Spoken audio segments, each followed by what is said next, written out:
Hello, good evening, good afternoon, and good morning, depending where you are. Welcome to Connect Africa, to our bi-weekly sessions every Tuesday and Thursday with Kwame Gonza, where we analyze topical issues in the continent and globally that has implications on Africa. This is where it's a platform. Connect Africa is a platform where we give our opinions, our actually research based analysis from the Pan African perspective. So that is, the aim of the platform. So we do it unapologetically. For today, uh, our topic is actually, it has been topical globally, but just to remind you, is Europe splitting itself or delinking from the West, meaning particularly from the United States? And of course, what are the implications on Africa related on that? So, our Pan African analyst, Kwame Gonzai, is here. Welcome, Kwame. Uh, Thank you so much, Mahlet. Can you hear me? Loud and clear, yes. Oh, thank you so much. Greetings to everyone who's watching. We are glad to be here once again and reflect on what is happening across the globe and how it affects our continent. As usual, if you are online watching, try and subscribe to the channel if you have never subscribed. If you are new to the channel, try and subscribe. If you are old on the channel, try and share the channel with others. Like we said, and repeatedly we have said, if you support us, then it energizes us also to continue to push forward. It doesn't mean that if you don't support us, we will stop, but it also helps us, to be fueled further because we are convinced about what we are doing. We are convinced that Africa has to take its position, it has to take its place. So if it has to take its place, then we are the generation that will bring about, that progression, that development that is supposed to go forward. So support the channel, share it with others. Like if you're watching, like the video and comment down on the section. Give us the topics which you want us to talk about, in the future. So that will help us also to be in rhythm with our people who are watching us, so that we understand what is going on, in your mind also. So put those comments down, in the comment section, and we'll take it from there. I want to thank you once again for being here and watching us as we deliberate on this particular topic that is going to be is really Europe delinking from from the United States. This alliance, the Western Alliance, that was forged after World War II. World War II, when NATO was formed to prevent war in Europe, and of course NATO turned into an aggressor and sort of like a terrorist organization that has been terrorizing the world. So are we seeing a crack in that organization? Are we seeing a crack in the European alliance with the recent visit by President Macron to China? Did his mind have a new awakening? Did he have some sort of rethinking, to do when he visited China? Because before he visited China, it looks like as if he was not talking like this, even though he had maybe these thoughts. But when he came out of China, it looks like he got a new sort of confidence, to speak out loud against the United States and in what he calls protection of Europe. So are we seeing a delinking, like what Mallet, the question Mallet asked? Are we seeing a delinking of Europe from the United States and the Western Alliance in general? So these are the things which we want to examine today. Put your questions in the comment section if you are online watching, and we will answer them. Thank you so much, Mallet, for inviting me. Thank you indeed, Kwame, for that introduction. And of course, reminding our audience and family here, if they did not subscribe, to subscribe. As you said, very important point. It doesn't mean that we will stop if you don't support us, but we bring the truth and research based. Our goal is it's a Pan-African platform. So as I said, we do it unapologetically. Yeah, we are not here for a click and bait. We do our homework. We try to see it from a various angle. We bring you a historical perspective, and then we ask, how it is related and how any given topics that we bring affects Africa at any level. Now, that being said, Kwame, so as I said, our topic for today is Europe delinking from the West, particularly from the United States. And if so, what are the implications? So while doing that, what we are trying to do is, of course, we bring the point is like at this time why Europe chose, or as Kwame said, President Macron chose this time to bring these issues, and also what are the differences between really that line separating Europe and the rest of the Western countries or US. And then finally, the important question is what are the implications on Africa, or what Africa should do? Before we go ahead and start the first question, we would like to share with you one short video. So just bear with us.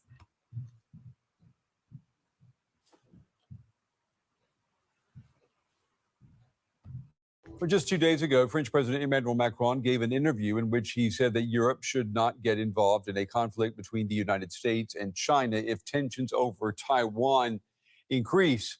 It was part of a longer interview, which he used to call for more European sovereignty.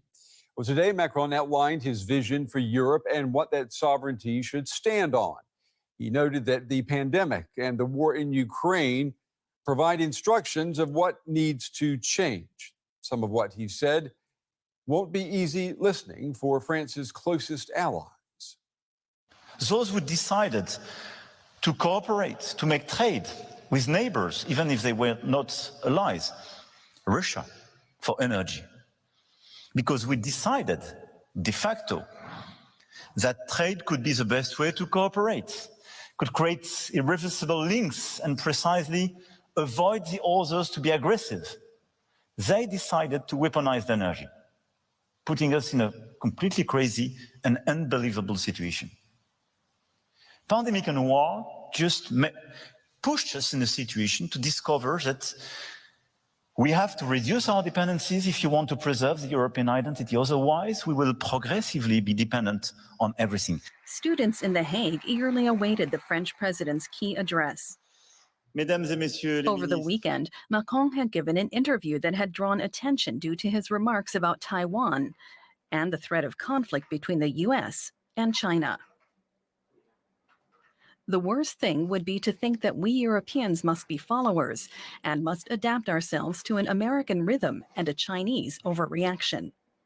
This raised the question whether his views were in line with the EU's position. His later speech seemed more cautious in spite of its grand flourishes. this is why European sovereignty is not just a concept or a fantasy, but it's absolutely, in a dangerous world, a necessity. Over Easter, Beijing's military exercises in waters off Taiwan demonstrated just how dangerous the global situation is. But other Europeans draw different conclusions to Macron. The fact that he sides with China and against America at the very moment when military exercises are taking place on Taiwan's borders does not align with European interests. Polish Prime Minister Morawiecki stressed that the relationship to the U.S. is critical to Poland's security. And one U.S. senator said what many conservative Americans think. We need to ask Europe, does he speak for them? Because we're pretty heavily involved in Ukraine right now. We're spending a lot of our taxpayer money on a European war.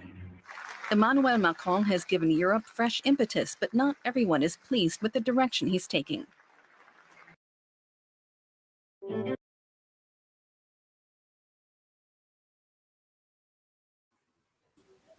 Yes. That's it. That's finish. Okay. So, yeah, you have heard that. We have not made this up. So, Macron does not seem to joke and actually to shy away from what he said. He just gets stronger and stronger in making his statement very clear out there. I mean, in his personality, I mean, he's not shy of, as people analyze his personality, of making controversial uh, statements. Controversial statements. Yeah, it's not his first time. He did it during Donald Trump's time with regards to Europe's relation to the United States. But for today, so as we heard in his visit to China and then back then after his flight, he immediately continued to the Netherlands where he paid state visit after 20 something years, I mean officially.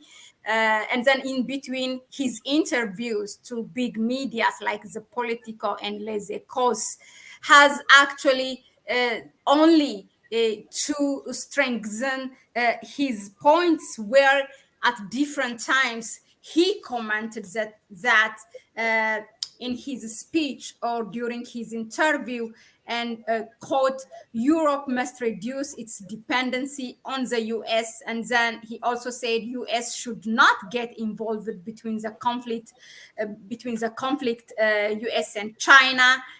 He also said EU should not be a vassal for the US, which actually stirred many of the European leaders and the Americans. Now, although we said that he's kind of familiar to make this kind of statements and presenting out he internationally to the world, but why at this specific time when we are observing and witnessing the world is changing in terms of power shifting, and also there's a problem in his own country.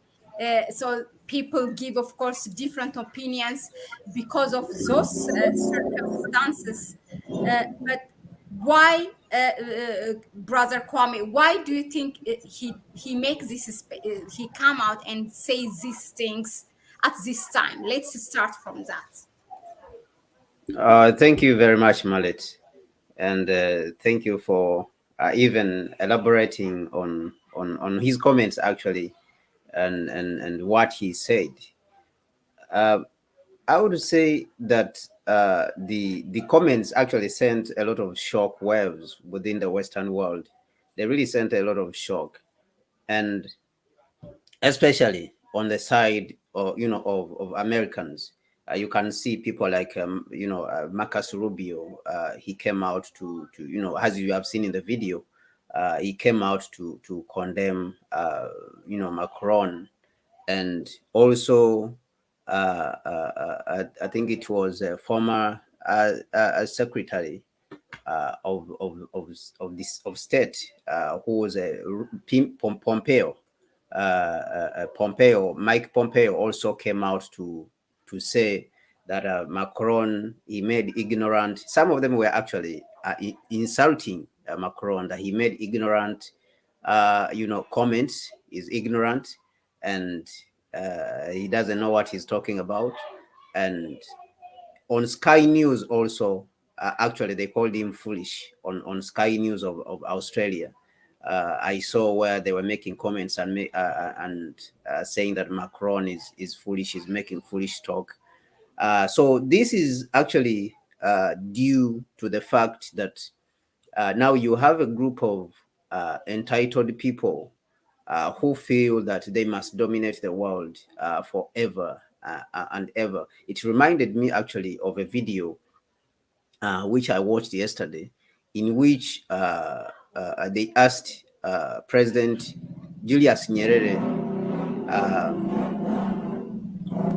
They asked President Julius Nyerere in the 60s what he thinks about the 60s and the 70s. I think it was around the 70s, what he thinks about the apartheid regime in South Africa. And he said that the whites in South Africa, they think that the only way they can live on the African continent is to dominate, and that is going to cause them problems. That is going to cause confrontation with the Africans on the continent, because the Africans want to live with them, but the whites, they have to decide whether they want to live with the Africans, and the Africans will allow them to live here. But if they want to live here dominating, being the dominant few group, dominating politics, dominating the economies, then they are going to get problems with Africans, because Africans are not going to, to allow this behavior, this kind of behavior, even though we want to stay with them. So what we are seeing is that you are looking at a group of people that is been dominating the world for the last 500 years, that they feel entitled to this position forever and ever. And so they must justify, this behavior, this position. They must justify entitlement to this position, from now going forward until eternity. So that is the behavior you see with people like Marcus Rubio, and then, Mike Pompeo and all the others in the Western world, that even among them, if one comes out and criticizes them, criticizes their behavior, a behavior that is not pandering to the current times we are living in, the times of a multipolar world, whereby all societies and all peoples should be respected, so they become angry if someone comes out and mentions this and tells them the reality that the world has changed. We have to adjust our behavior as Europeans, as the Anglo-Saxons, because we cannot continue, to dominate the world in this fashion. The world has really changed. People, even though we claim to be the people who invented democracy, but that democracy, people have come to understand it. People have come to understand what freedom is, to the point that even if you want to use sinister means, use the name of democracy and hide behind and brutalize them and exploit them, people will figure it out. And so this is what is happening, today in the world. So you asked why at this point, in time, why did Macron come out at this point in time to make these strong, statements, or to speak and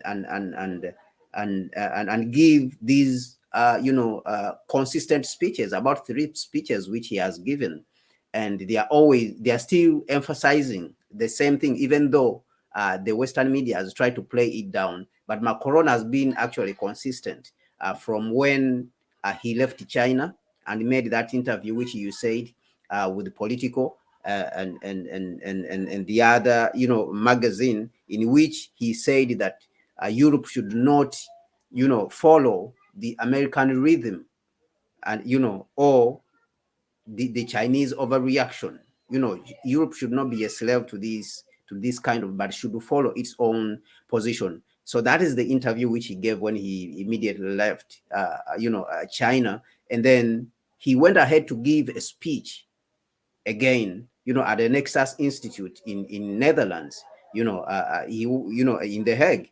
He went ahead to give a speech and he re-emphasized this idea, and actually he expanded on it, and he called this a doctrine. The speech was about the future of Europe. So if it was about the future of Europe, he felt it necessary, to put down a doctrine which he called the doctrine of strategic autonomy, European strategic autonomy. And in this, he was emphasizing the need for, European independence.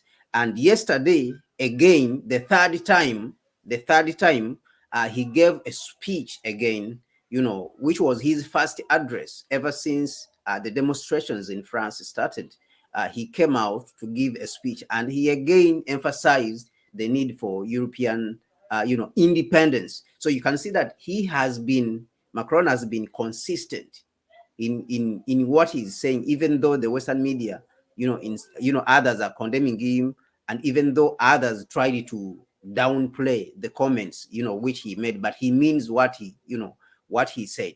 Why at this moment, once again, in history, is he making these comments? Of course, we have the war in Ukraine, which is going on, and this war has led to the cutting off of gas, which has been flowing from Europe, which has been flowing from Russia, to Europe, and Europe has been buying the gas from Russia at a discount.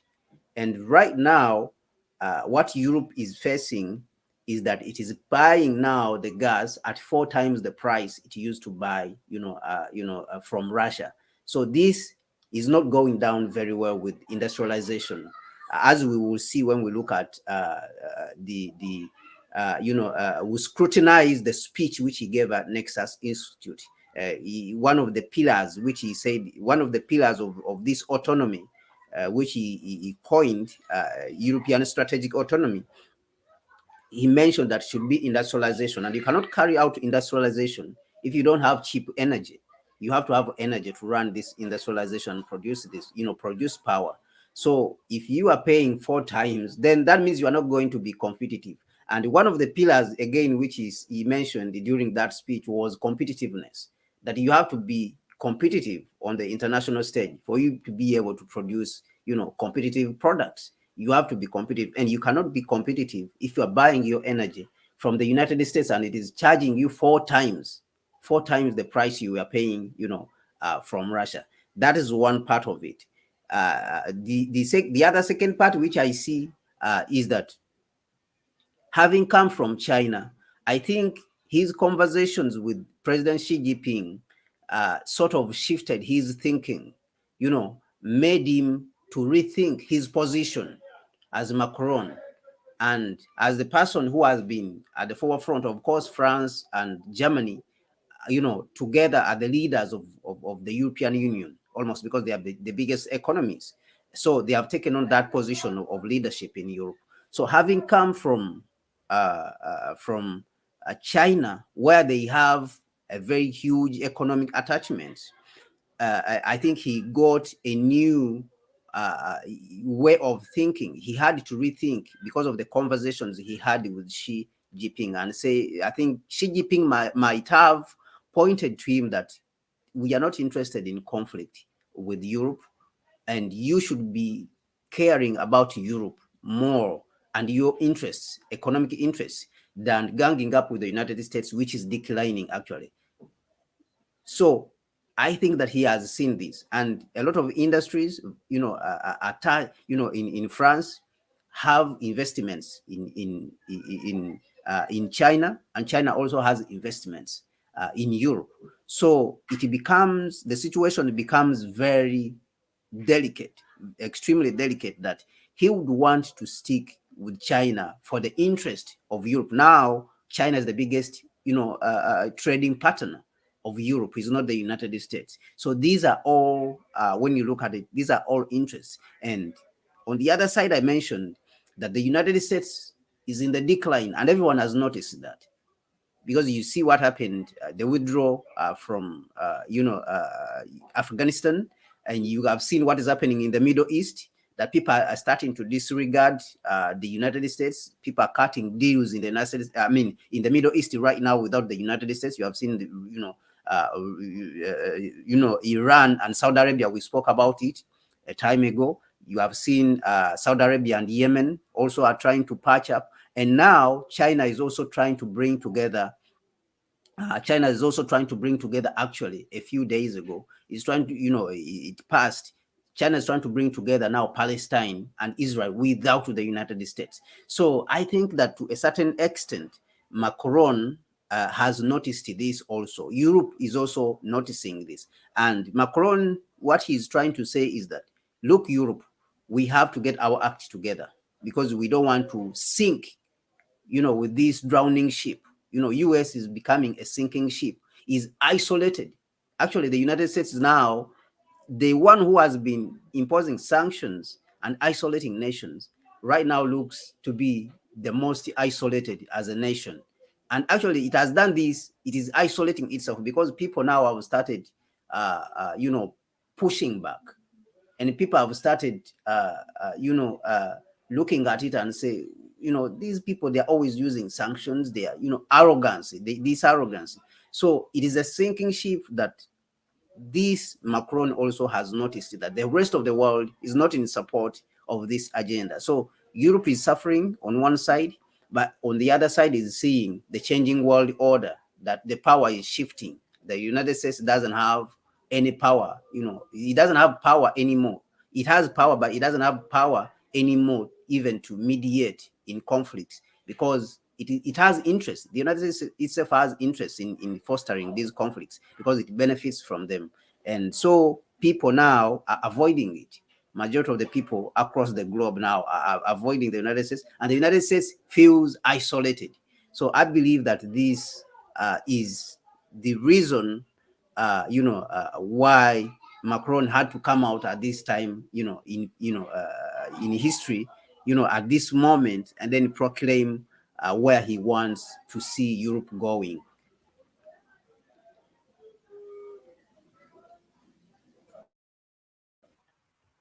Thank you very much, Kwame, for that really an interesting background why at this time Macron has chosen to come out and say this again and again, just in an interval of, I don't know, a week, 7 to 10 days. Just to highlight before I move to the next question on what you said. First of all, I think we have said about this kind of thing again and again when we analyze, for example, long time ago, Prime Minister Abiy's arrival in Turkey, how he was, how the state ceremony was a welcoming ceremony, and we have also analyzed the way how the president of China was welcomed in Saudi Arabia when he was trying to make that peace deal between Saudi Arabia and Iran, and also now how Macron was welcomed in China. Those kind of state welcome ceremonies do speak for themselves. And the irony of it, Macron said one of the things that, that kind of stirred different diplomats in the West is that where he said Europe should not continue to be a vassal of the US, should not continue. Now, so there are two sides of it, this thing. Either we can say, is Europe delinking itself? Or also, is China using France to bring Europe to itself? In which way, as you rightly said, he might have, after his speech, it says there is an official meeting and then there was an informal meeting between President Macron and the Chinese president. So kind of told him that, or selected France to be that leader or country to carry this message, where maybe not to the level of the US, but we can say that again France is becoming a vassal of China, in delivering such message and trying to convince the rest of Europe how, with his new ideology of strategic autonomy. Now, moving to the second question, you have also touched up, how that Republican senator of Marco, he came out, the US, let's, take it as a US, because it's not only US is not only their senators coming out, but also their media outlets like the New York Times, Fox, and even global Fox News. has this provocative headlines. One is suggesting the declining of the US just because US did not officially react to what Macron said. And then, but all in all, what Marco said is the basic, the bottom line. You know, they're boasting. Okay, now if you are saying this, is it on behalf of the EU? First of all, isn't it better to ask directly the European Union on behalf, on whose behalf Macron has made that statement? But they're saying, okay, if are you making this statement on behalf of the EU? Then if so, we will stop where they admitted publicly that they are funding of the Ukraine war with their, public, with the taxpayers' money.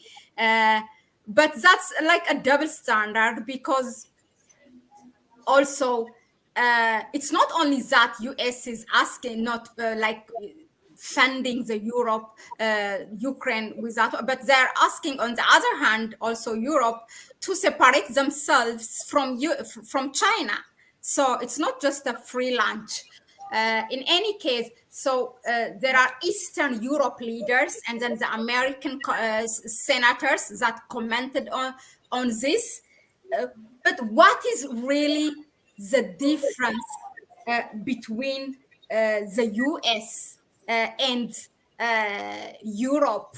Where is, that line that we say, okay, I mean, there's definitely, they are drawing that line of splitting both. Well, yeah, I think that the United States is the foster child of the European Union, of course, because majority of the founders of the United States, are Europeans. These are Europeans, but the United States reached a certain level after it had gained so much power. Even though it has played along and carried along Europe in everywhere, but it reached a certain point where it started looking at Europe as a vassal state, like what Macron mentioned. The United States started sort of bullying, even Europe.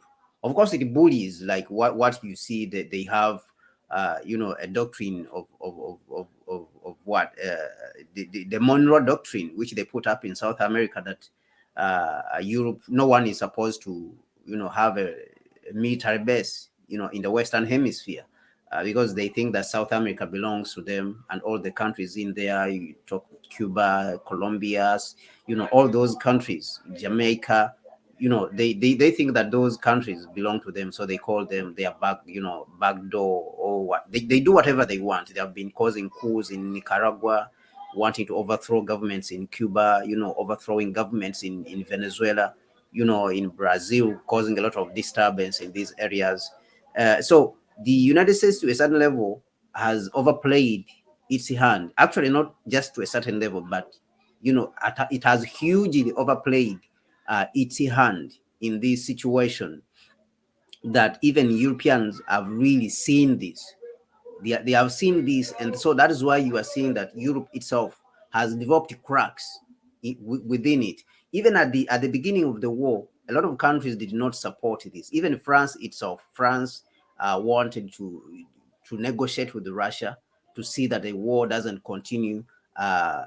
Macron was of course went to Moscow, to try to talk to President Putin, sort of be a mediator in between there, to try to stop the war, because he did not want things to go as far as they went.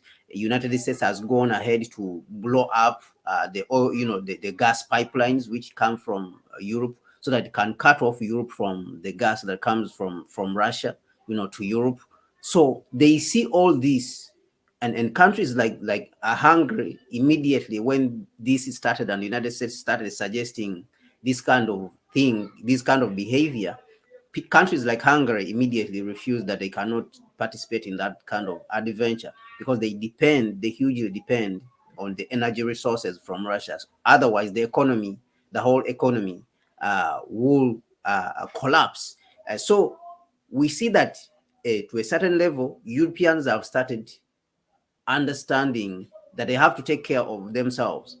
They cannot sink with the United States, like we mentioned. United States right now is a sinking ship, and they don't want to sink with it. And in the United States, what we are seeing right now is that there has developed some sort of paranoia, anxiety, you see, because they have isolated themselves. Now the world is just watching, because you see that China is not on their side. You see that India is not on their side. India is conducting business as usual, even though India is their big, is a very big supporter, is a big friend of them. But India is also saying that they have to first take care of their economic, interests. So they said they will continue to buy gas from Russia. They will not, oil and gas from Russia. They will not listen to the United States. China is buying the gas and the oil and gas from Russia. All the other countries, including Japan, actually, even Ukraine itself is buying. You see, so these countries have seen that we cannot sink, with these bullies who are bullying everyone, and we have to take care of our position as Europe, because the United States itself is causing them so much problems, is causing them hatred across the globe, because it's the one which is leading them in all these conflicts, Iraq, Afghanistan, and people are tired of this. So what they are trying to do now is that they are trying to create a situation whereby they would make their own decisions, like what Macron is talking about, that we have to maintain our independence, with of course with what he called the strategic autonomy, European strategic autonomy. It was a long speech in which which he gave, and his emphasis was on strategic autonomy, European independence, protecting European culture and identity. These are the things which he was mentioning. He feels like he doesn't want music, movies, and stuff from the United States to infiltrate into the European culture, what he called the European culture and personality and identity. So you can see that to a certain level they have started waking up, the Europeans, to the realities of what is happening. And also it looks like the United States has suggested to them that they should start decoupling from China, which did not sound very well in the in the ears of Macron. I think it did not sound, good at all, because they already see that the United States has caused enough problems for them, with blowing up the pipeline, the Nord Stream 2, the Nord Stream 1 and Nord Stream 2, which are bringing gas to. So they see that their economies now have started having problems, as you have seen things which are happening in France. People are demonstrating. So they are demonstrating because the economic situation is not good in the country. And the government has no option. It has to reform, because it has to, reform the pension system, because it doesn't have money to pay these people who are retiring. There are many. So the only way to pay for that is to increase, the retirement age from 62 to 64. So they already have problems. And the United States actually has contributed to bringing these problems, to them. And so this is what they are seeing, that if the United States now suggests that they should decouple from China, that is a no-go. They see it as a no-go, a zone, because they have sacrificed so much already for the United States by like I said, cutting off the use of Russian gas. And so they don't want to continue to make these sacrifices on the side of the United States. The other thing which we see is that these bullying tactics of the United States, which it has been using, it came and bullied France. France had a contract. It signed a contract with Australia, and France was supposed to supply diesel submarines to Australia. And the United States jumped into the deal and took over the deal and promised Australia that it would supply nuclear submarines instead of diesel submarines. So it took away the deal from France. And this happened, I think, in 2021.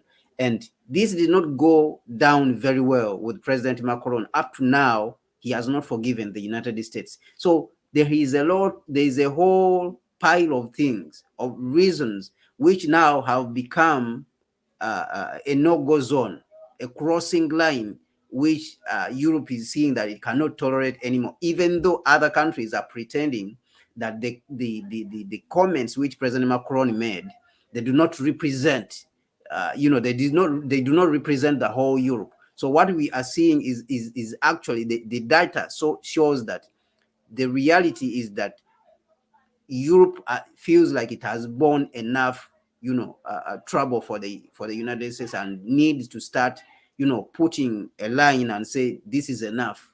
You cannot cross here. We cannot do it anymore. We cannot go anymore. Europe, China is our biggest trading partner. We cannot decouple. We cannot continue, in your bullying, tactics. So they are actually in a very difficult, position. But that I believe that this is what is happening between them in their relationship, as they are seeing the world resetting. Even in Africa, you have seen that people are rejecting French colonialism in West Africa. Majority of the people are saying no. So France is seeing all these, that in 2021 it even attempted to reset its relationship with Africa, and say we need to host the young people of Africa so that we can reset our relationship, because this is the next generation. It was trying to sort of clean itself of its past, even though it has not addressed that past, before the African people, the past of colonialism, the brutal exploitation of Haiti, which we consider as an African country. So it has not addressed all these injustices which it has imposed on the African people. So we see that France, Germany, and Europe, they are trying to decouple from the United States, but it is not easy. It is really not easy for them. Thank you very much, Kwame. Really, you gave us all sides. There might not be a clear, there's a clear difference, of course, because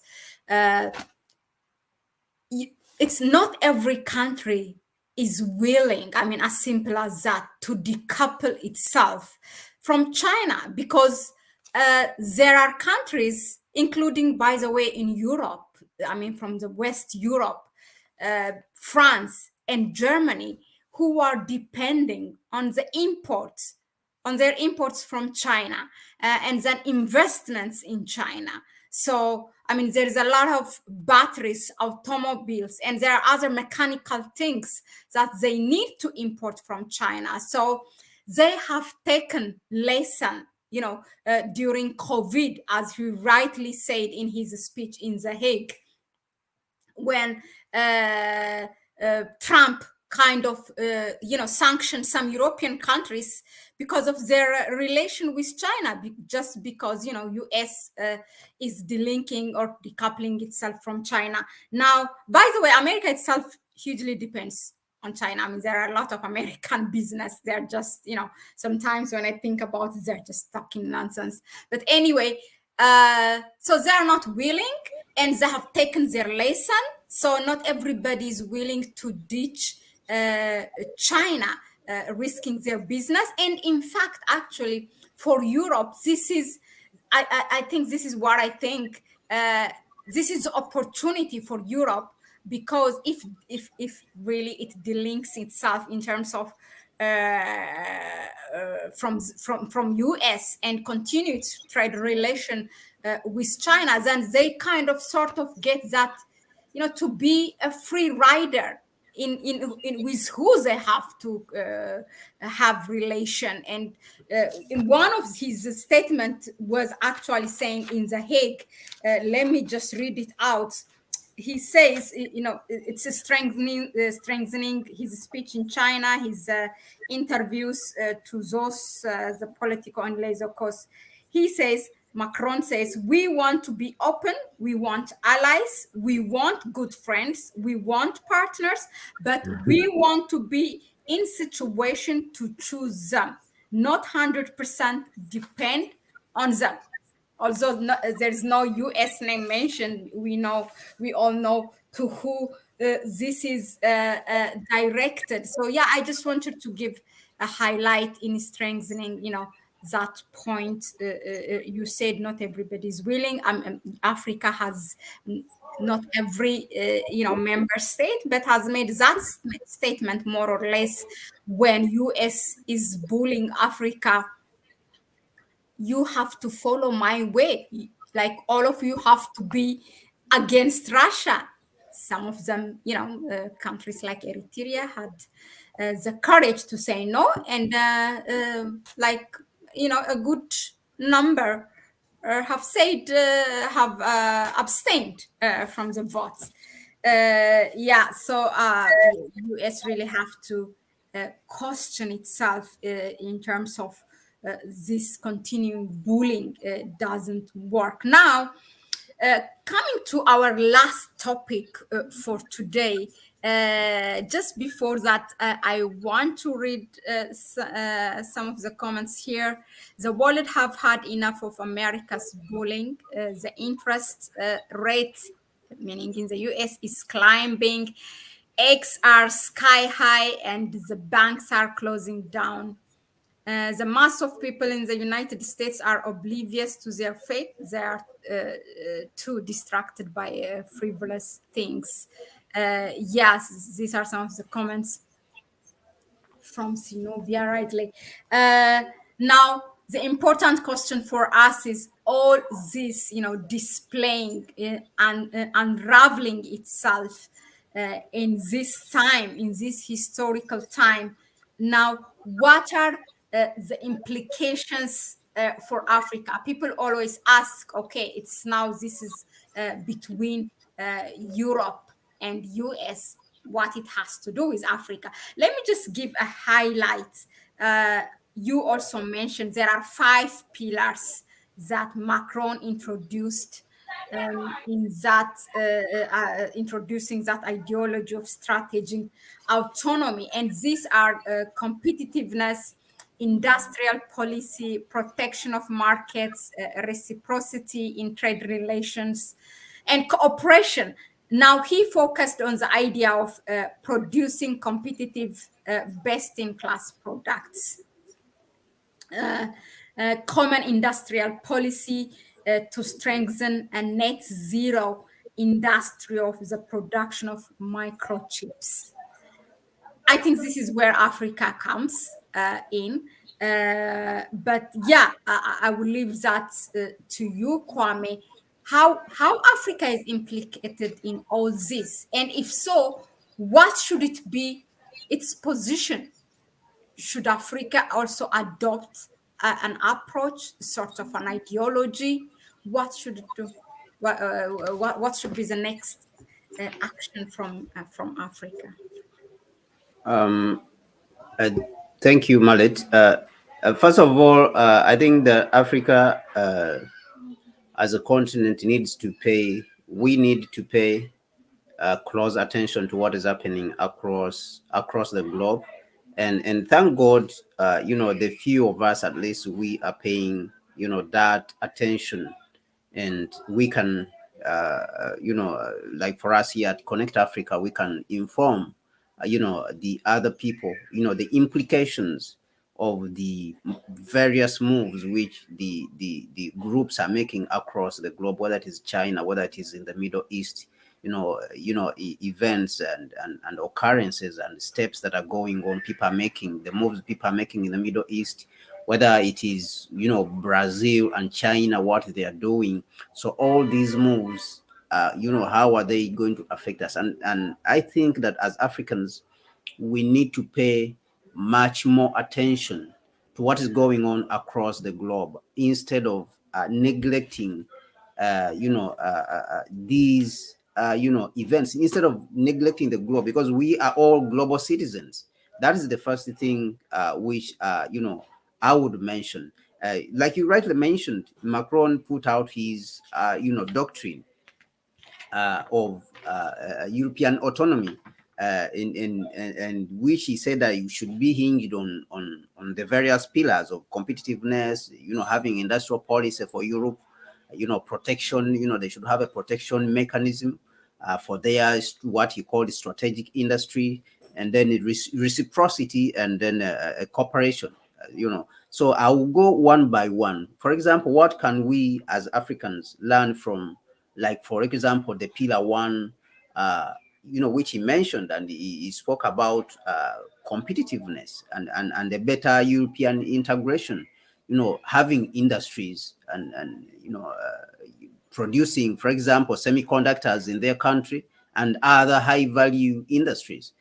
Because he mentioned and said that he wants to see Europe playing the third, a powerful, polar power, it should be the third pole on the world stage after United States and China. So this is what he's, envisioning, that he wants Europe to be in that position. They should integrate Europe more when it comes to trade, because they feel they are still lacking. They should integrate Europe a little bit more, even with what, of course, they have achieved, that they even have one currency already.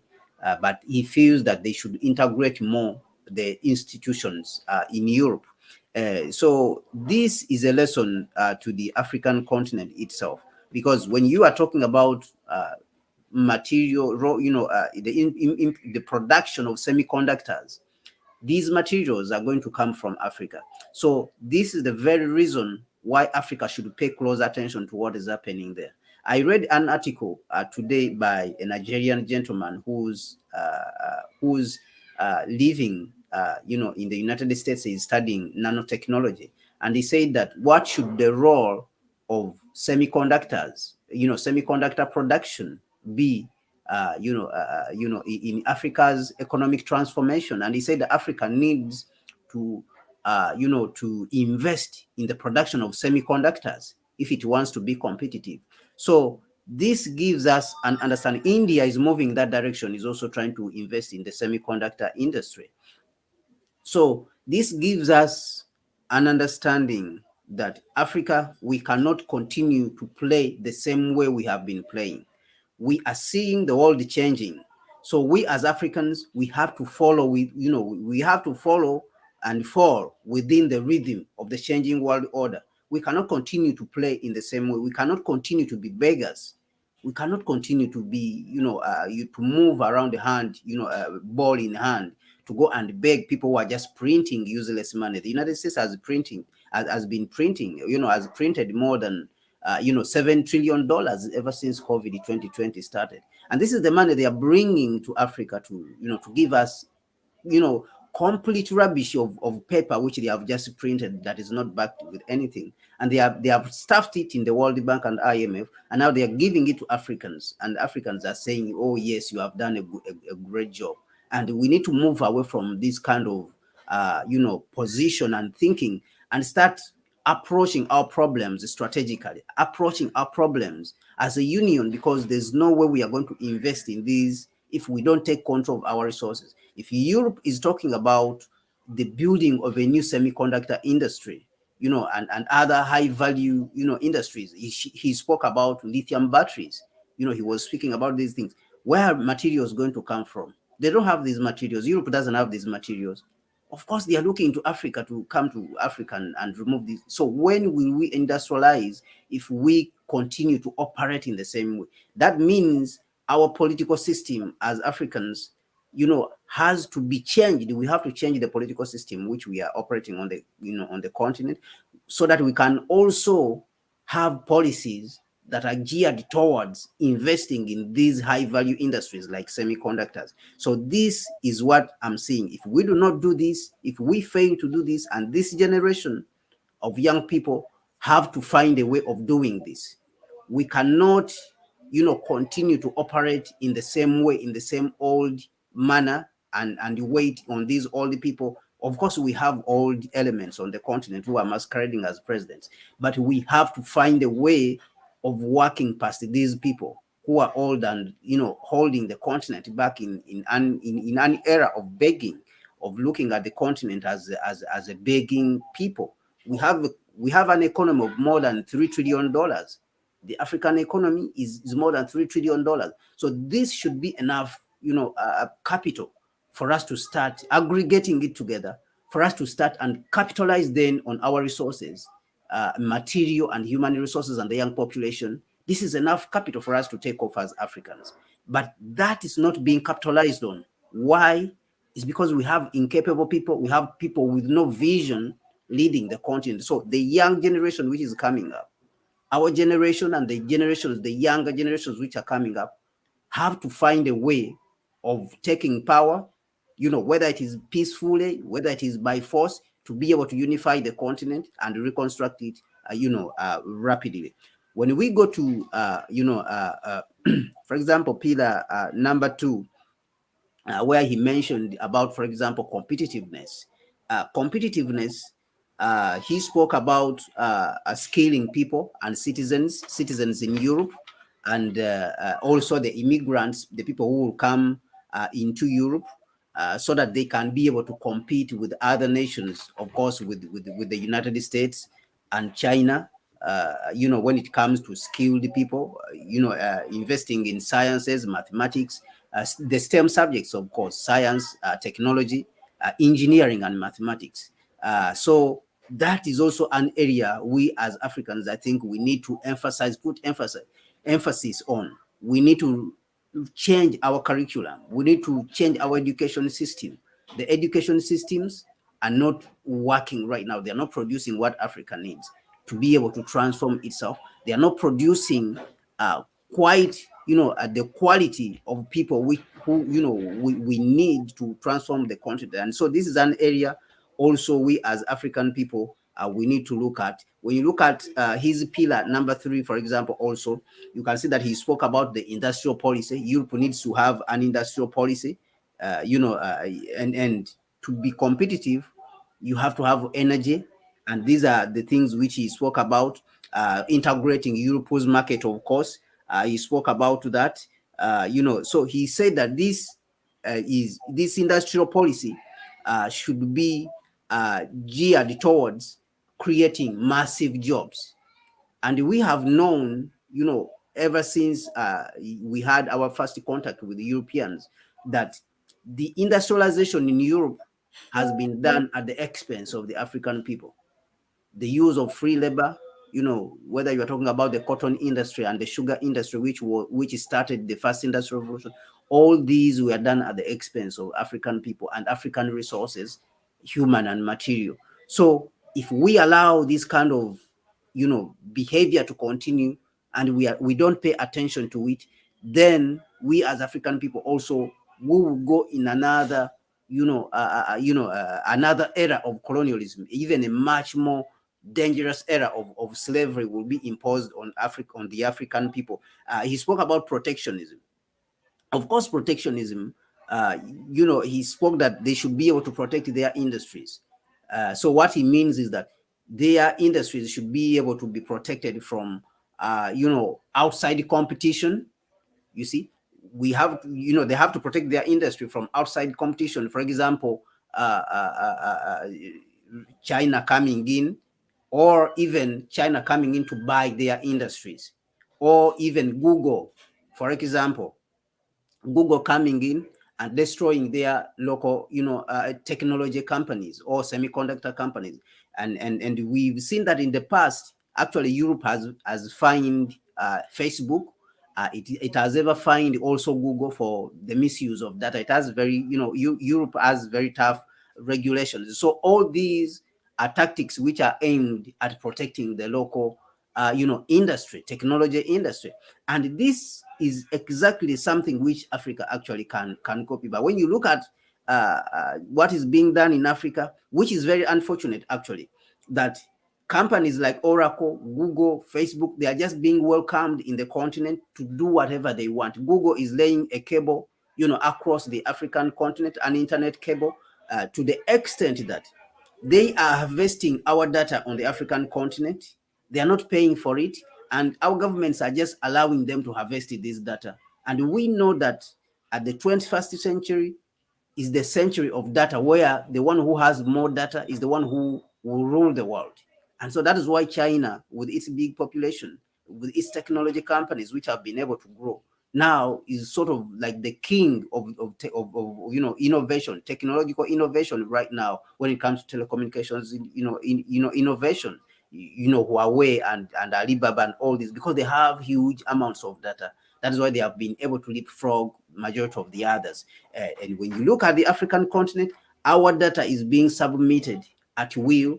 These technology companies like Oracle are being given access to our data without a question on when, without questioning on when we will have our own technology companies. Instead of building our own technology companies on the continent, they are bringing in Western companies, MasterCard, to take over the financial infrastructure, to construct it and take over the financial infrastructure, instead of building our own technology companies. So I believe that it is the work of the next generation to dismantle this system in which the current, majority of leaders on the African continent, or whatever you can call them misleaders, the current infrastructure in which they are working in, we need to dismantle it and create a new, political infrastructure, create a new economic infrastructure that is able to compete with the rest of the world. Because the current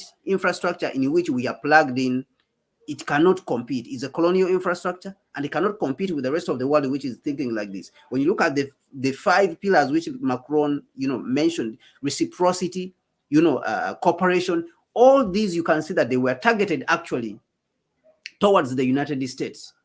Because when you talk about reciprocity, you spoke about the cooperating with nations which are going to honor their agreements. We have seen that the United States is the one which has been canceling its agreements. When you look at the Paris Agreement, it is inconsistent in its position. So he spoke about that Europe needs to be in a position where it has cooperation with only partners who honor their agreements. And then it should cooperate. You say Europe should push to be a model. We should push any European model. Actually, what he said, that we should come together as Europeans and push any European model, okay, and European values. So this is where the question comes in now. Where are the African values? We also need to define ourselves as Africans. We need to define our values. What are our African values? So that Europeans don't come here, Americans don't come here and impose their values on us. Nkrumah spoke about in 1957 when he was speaking. Nkrumah spoke about we are going to create our own African personality and identity. And these are the things which Macron was speaking about today when he's talking about African culture, that we need to preserve. We need to preserve a European culture and identity. And he's talking about when he moves around, he wants to hear European music. He wants to see European drama. You see, he doesn't want to see things. So to some extent, actually, I think that what is happening in Europe is some sort of Brexit within NATO, because they are trying, very hard to decouple from the West, from the United States and its behavior. When you look at this, it was a complete attack on the behavior of the United States, which has turned into a bully and a colonialist, that it is now completely colonizing Europe. It has military bases. It is just directing Europe, go here, and Europe is supposed to follow. Go here, and Europe is supposed to follow. Actually, people like the former minister of finance of France, I think he's called Yanis Varoufakis. He actually mentioned in an interview recently, a few days ago, and he said that what he thinks is that Europe is worse than a vassal state, to the United States. It is worse than a colony, actually. It is worse than a vassal state. So, and this is what you see that they are trying to fight against. But a lot of things in this speech, a lesson for us, especially Africans, even though some of our leaders may not be, paying attention to these events and acting on them. Some of them may be paying attention to them and they are not acting to them, acting on them. But the coming generation, I think, needs to pay close attention if they want to leave a better continent than what these all the people who are governing the continent right now are living for us. The young generation needs to pay close attention to what is happening around the world to be able to shape this continent when our time comes and the continent lands in our hands, to be able to shape it into a competitive, industrialized, cooperative and continent which respects itself and capitalizes, on its advantages, on material resources, on the human resources, okay, on its population, because we have a bigger economy. It's enough for us to compete with the rest of the world. $3 trillion aggregated economy is enough economy if we put it together. We should be able to capitalize on that with our resources and human resources and material to be able to rebuild this continent. The United States, these are lessons for us to learn from the behavior of the United States also. When you look at some countries on the African continent who have been supporting the United States, this is also a lesson for them to see that their very brothers, the Europeans, are abandoning them. So who are you, the Africans, who has been even colonized by these people and exploited? Who are you to be convinced by these people that they are coming to do anything for them? If their own brothers are tired of them, how about you Africans? So I think this is also a lesson to those countries, especially those who voted with the United States when it comes to the issue of Russia, at the United Nations. Those ones who voted with the United States when it comes to, have been voting with the United States when it comes to issues of Israel and the issue of Palestine. I think these are all lessons for other African countries to learn from. Thank you so much, Mahlet. Thank you very much, Kwame. Indeed, we always say we try to invite people, and also after live streaming, we share our videos to whom that it may concern, that in the African Union and different government officials. We share our video somewhere and in some presidential offices or advisors. We hope that they tackle, at least they see and try to pinpoint some things that they can adopt or they can take a lesson. The only thing I think it was Piero Lumumba, Professor Piero Lumumba, who said that the only good thing that Africa is not there, meaning there are still most of the developing countries are in Africa. The only good thing is if there is anything, that there is any problem that the technology brings, problems created because of technology, then at least we can take a lesson and do in our own way.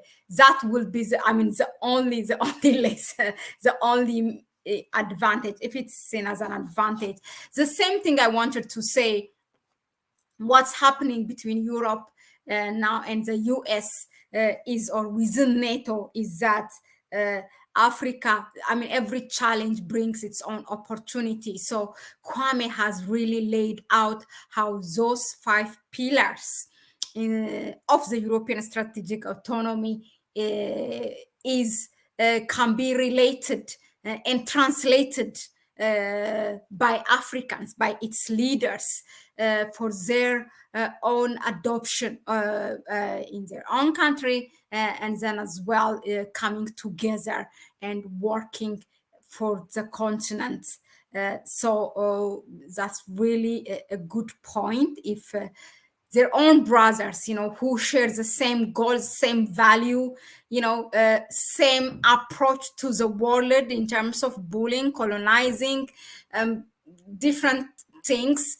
If they start to, question that, the way they are approaching the world and their relationships with one another, then who are we to sit and even to take sides? Who are we? We just have to find how Africa can benefit out of this. What should be our move So with that being said, the session for today has come to an end.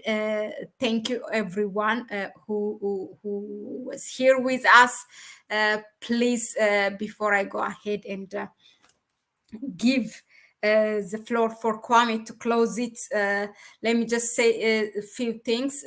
We are not just talking here on the platform, but we also do some things on the ground, and we always share after this is, live streams on the video. Please, I will pin down 3 petitions that needs to be signed. So some of them are actually signed by or endorsed by big Pan-African leaders of our times here. And yeah, so please check that out and sign them. And please, we are nearly setting up how you can support us. There are really progresses, but just bear with us for a few days, maybe until next week, things will be sorted out. But until then, if you would like to support us, please, I will put again in the comment section, or you can find it on About Us, how to contact us, the email. So please, I will also put it now on the chat section. Please go ahead and support it. That will only, help us. We continue to do what we are doing right now, but we also want to bring you on a daily basis, because there is a lot for us to do it every Tuesday and Thursday, and sometimes we try to add Friday, but right now it's 2 days a week, and we feel like a lot has happened. There's a big gap between Thursday and then the next Tuesday, so we really want you to bring those issues as they happen to you. And as Kwame said before, please, we don't want to be the only one who is selective of the topic. You can also give us anything that will impacts Africa. We will study it, make a research on it, and bring it to you. So you are also entitled and allowed to give a suggestion to us in terms of what to talk about. And we are happy to do it. They're really lovely. It's our passion. We are 2 Pan-African brothers and sisters. We all are excited. We do a lot of phone call conversations and discussions, and selecting our talking points. We do a lot of preparation before we come to you. We are not here to, I say this again and again because I say that proudly. We are not here for a click and bait. We are here really to teach, to bring a background. We are blessed to live in these times. There is a lot of change, but it asks all of us to come together and contribute that 2 cents, meaning I'm not talking in terms of just cent literally, but ideas and, things what we do wherever we are, to bring a change or to live that change we are talking about. Let me stop here. So Kwame, back to you, for some closing remarks. Okay, thank you so much, Mahlet, and thank you everyone who was watching today. Definitely, the only way we can contribute is to do everything in our power and use every tool which we have, within our possession, to be able to fight for a better Africa.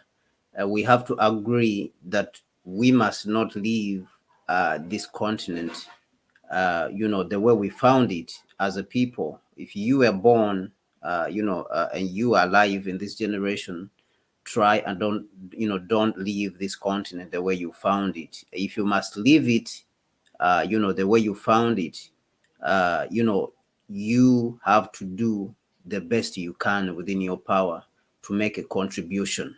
And even with that, however little your contribution will be, you will not have left this continent the same way, regardless of how small, whether it is a contribution that you give us here when we are pushing forward, whether, it is, a conversation you have with a friend about the African continent and say, this is where I think this our continent should go, whether it is a sharing of this video which which we are contributing and trying to teach and trying to enlighten our people.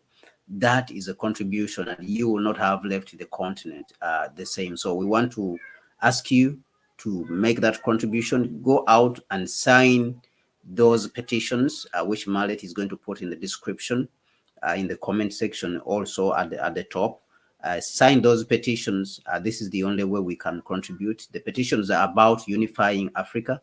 The petitions are about a single passport, and the petitions are about a single military and stopping of the wars on the African continent. These are the things which we are asking you to sign the petition for. We are petitioning the African Union and the African heads of state. Like she mentioned, already people like Pierre Lumumba have signed these petitions, and so we are waiting for you. Sign it and share with 2 of your favorite contacts in your WhatsApp network or Telegram, and also encourage them to do the same thing. So until we meet again, we will come back on Thursday to do more analysis, of events that are going on, across the globe, even our continent. Sometimes we are touching just events which are going on within our continent. So we will come back with the next topic. So thank you very much. If you are watching, share the channel. Don't forget to share it. And invite others, and also like the video which you are watching. Let us grow together at Connect Africa. Thank you so much, Mahlet. Thank you very much, Kwame. I just want to quickly give a shout out to Sinovia Ridley, who was here with us. I mean, those are, sometimes it's not just a quantity, it's like a quality. People who are here, we know that even if it's a few numbers, people are here from the beginning to the end to learn, to get information. Let me just take that word out, learn, but to get information, because information is power. So we really do appreciate. It's more than anything for us than those who click and just leave out, those who bear with us. That means really a lot for us. So thank you very much, Sinovia Ridley. I don't know it's a he or a she, but I just have to give that shout out. And thank you very much. Until next Thursday, we also make some shorts, to introduce our next topic, just to give a highlight.